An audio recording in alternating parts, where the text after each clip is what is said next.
बाटा एक ऐसी footwear company है जिसे अधिकतर लोग भारत की कंपनी मानते हैं, लेकिन बाटा भारत की कंपनी नहीं बल्कि यूरोपियन देश चेकोस्लोवाकिया की कंपनी है। थॉमस बाटा ने इसकी शुरुआत 1894 में की थी। थॉमस बाटा चेकोस्लोवाकिया के एक छोटे से गांव जिलिन में बेहद ही गरीब परिवार में जन्मे थे। इनका परिवार कई पीढ़ियों से जूते बनाकर जिंदगी गुजर बसर कर रहा था, लेकिन आर्थिक तंगी की वजह से इनका बचपन काफी मुश्किलों में बीता।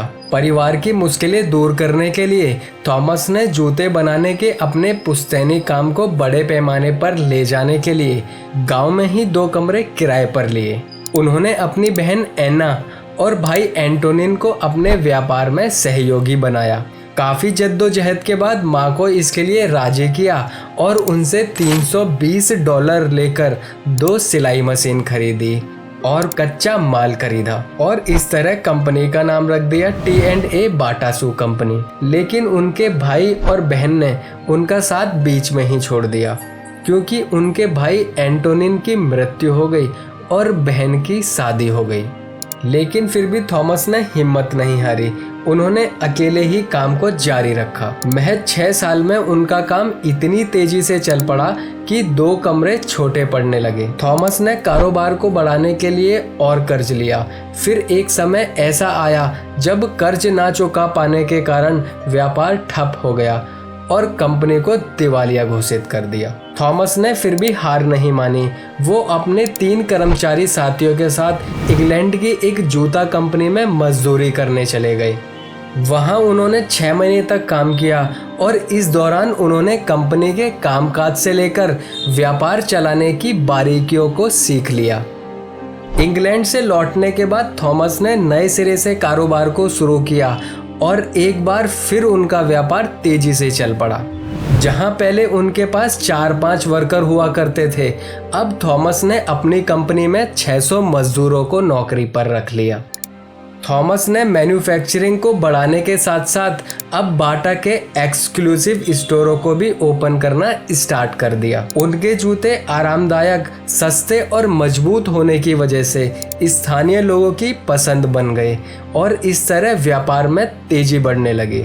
साल 1912 में कंपनी में जूते बनाने वाली मशीन का भी इस्तेमाल होने लगा। फिर 1914 में प्रथम विश्व युद्ध की वजह से आर्थिक मंदी का दौर आ गया। इसका असर बाटा के कारोबार पर भी पड़ा। इस समस्या से उभरने के लिए थॉमस ने जूतों की कीमत को आधा कर दिया और जब अधिकतर लोग आर्थिक मंदी झेल रहे थे तब भी बाटा मुनाफे में चल रहा था। विश्व युद्ध के बाद फिर से जूतों की मांग तेज होने लगी और बाटा के जूतों की मैन्युफैक्चरिंग करीब 15 गुना बढ़ गई। बढ़ती मांग को देखते हुए थॉमस ने कारोबार को दूसरे देशों में बढ़ाना चाहा। फिर थॉमस ने सोचा क्यों ना अब स्टोर को चेकोस्लोवाकिया के बाहर दूसरे देशों में लगाया जाए और अफ्रीका में स्टोर लगा दिया। उस समय वहाँ बहुत गरीबी के कारण लोग नंगे पैर रहते थे। बाटा के जूते सस्ते और मजबूत होने के कारण अफ्रीका में शोरूम चलने लगे। फिर साल 1931 में बाटा की एंट्री होती है भारत में। जब थॉमस बाटा 1920 में भारत आए थे तो उन्होंने देखा था कि यहाँ पर रबड़ और लेदर दोनों ही सस्ते हैं, लेकिन यहाँ पर लोग ज्यादातर नंगे पैर ही घूमते हैं। ये देखकर उन्होंने 1931 में कोलकाता के एक छोटे से गांव कोनार में फैक्ट्री लगा दी। भारत में भी अफ्रीका की तरह ही गरीबी के कारण लोग जूते नहीं पहनते थे, इसलिए बाटा ने कम कीमत पर जूते बेचना स्टार्ट कर दिया, जिससे लोगों में जूते पहनने की ललक बढ़ गई और इस तरह बाटा भारत में पहली शू कंपनी स्थापित हुई और 2 साल में देश में बाटा के जूतों की मांग इतनी बढ़ गई कि कंपनी को अपना उत्पादन डबल करना पड़ा। साल 1932 में थॉमस बाटा की एक हवाई हादसे में मृत्यु हो गई। दुर्भाग्य से उनका विमान एक इमारत के चिमनी से टकरा गया था। उनकी मौत के बाद उनके बेटे थॉमस बाटा जूनियर ने उनका कारोबार संभाला। भारत में बाटा की लोकप्रियता इतनी बढ़ गई कि कंपनी के नाम से ही वो शहर बाटा नगर के नाम से पुकारा जाने लगा।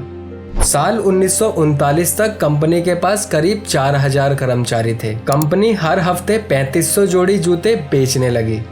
बाटा टेनिस जूते डिजाइन करने वाली पहली कंपनी थी और सफेद कैनवास से बने जूते लोगों को काफी पसंद आने लगे। कैनवास के जूते स्कूल के लिए भी इस्तेमाल किए जाने लगे। 1980 के दशक में बाटा को खादी और पैरागॉन से कड़ी टक्कर मिलने लगी। ऐसे में कंपनी ने विज्ञापन का सहारा लिया और खुद को मार्केट में आगे रखा। कम कीमत, मजबूत और टिकाऊ होने के साथ आकर्षक टैगलाइन की वजह से विदेशी कंपनी होकर भी दिल है हिंदुस्तानी की मिसाल बनी। उसमें एक छोटी सी टैगलाइन थी, टिटनेस से सावधान रहें और एक छोटी सी चोट भी खतरनाक साबित हो सकती है, इसलिए जूता पहने।